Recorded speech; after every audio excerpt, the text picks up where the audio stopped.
Solo leveling Arise Overdrive. My goal in recording this review is to help people make a decision or whether to buy this game with the most accurate information possible.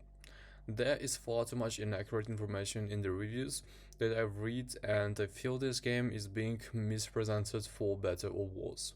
I played the original Solo Leveling Arise game, the mobile gacha game, for 6 months, and also now have 85 hours or more playing this game, reaching endgame and understanding all of this game's mechanics. I will mention all the positives and negatives of the game.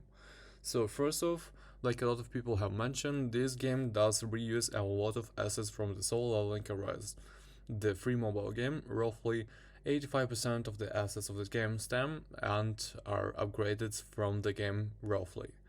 However, anybody who played the mobile game and Overdrive would notice that the two games, although they share a lot of similarities, are drastically different.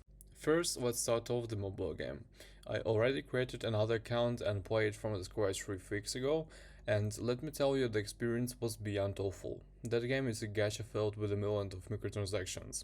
At the start of the game, you're going to be given a free loot that makes you beyond overpowered, and it's far too easy to get to the top hunters, so what happens is that the story mode is just a grind, hassle, annoying Frankie. There is no challenge in the story mode. For the mobile game, it's to really feel like a real video game for a challenge. You would first have to grind 50 plus hours to feel like you're playing a real video game.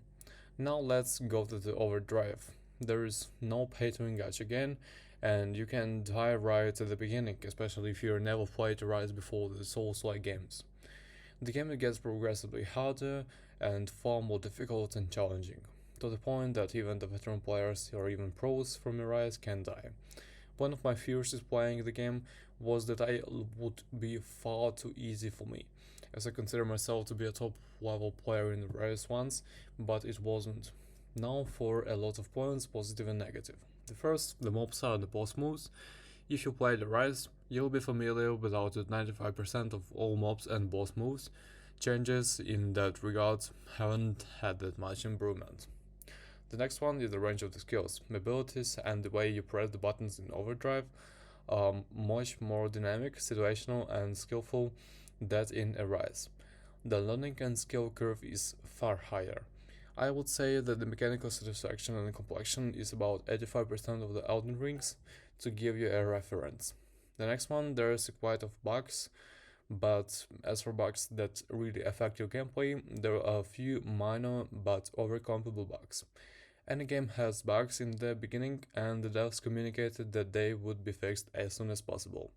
Next is cheaters. So this game has an anti-cheat, which is a joke. It does nothing. Currently, the devs are figuring out a way to prevent cheating in game modes such as Battlefield of Time, which is competitive game mode unlocked once finishing the story. Most people probably wouldn't care about this game mode, however. Performance. So for 98% of the time you're playing in the game, you will be playing with the great FPS. No lag, no problems, however, for some parts of the story, and specifically for the Winter Red Gate and the Forest type Red Gates, you can see quite a bit of FPS drop given the vast open space and detailed graphics. Overall ignorable and runs greatly. Next, I read a review mentioning that stats do nothing. This is completely false.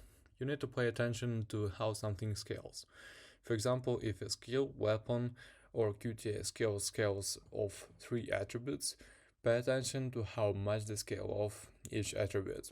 If the rating is S or A versus B, the skill with the more points in the higher ratings will output more damage. Online, offline. Currently the game is online only, but will bring offline soon enough. The devs announced this. This isn't an issue for me, but if you have to play this game offline, I'd wait. A strong negative point is that the co-op feature is basically in beta. There are a million bugs associated with the co-op, and it's simply not worth playing, for the most part. If you extreme average or parry, you can still take damage, which is unintended. You can get the infinite potions, you can summon shadows as Jinwoo, which for balance you shouldn't be able to, according to dev intentions for co-op. The boss's attacks, their hitboxes are vastly bigger, making it possible to sidestep attacks, and then when you parry dodge, you still get hit.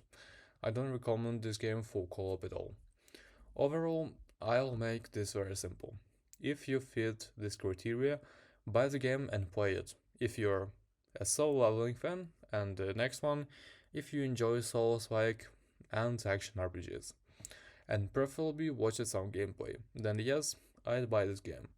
It very much feels incomplete and that it could use a lot of more content in terms of story modes, more abilities, more and everything really, but what is present is polished.